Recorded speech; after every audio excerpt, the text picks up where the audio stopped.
and welcome to Clever Pairs. Der Weihnachtsbaum, or the Christmas tree in English, is a short adventure novel a friend of my parents wrote for one of his children. Currently, it's only available on German Amazon in German.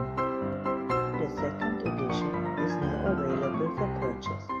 I will leave a link in the description box below to the German Amazon page. This edition is fully illustrated by myself, including the book cover and the chapter headings. In the interest of full disclosure, I will be getting a small commission for every copy sold. This is also a great way to support this channel and in return own some of my illustrations in bound form. It is aimed at children of around 6 to 9 years of age, what's called young reader in Germany, but a lot of the books for that age group have relatively flat storylines. The main critique was that it does not contain enough illustrations to break up the text, which makes reading it a bit daunting. This is where I come in. My part is to create illustrations that complement the story, but also help the reader to follow it along if they not yet know some of the words.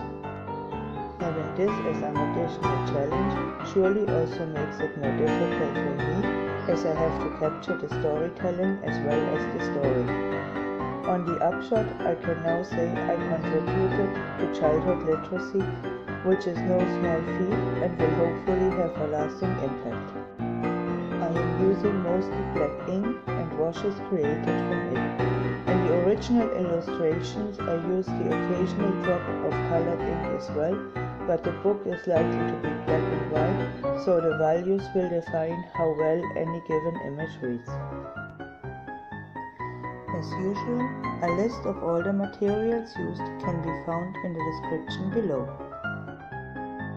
Isn't early summer the perfect time to upload a video on a book called The Christmas Tree?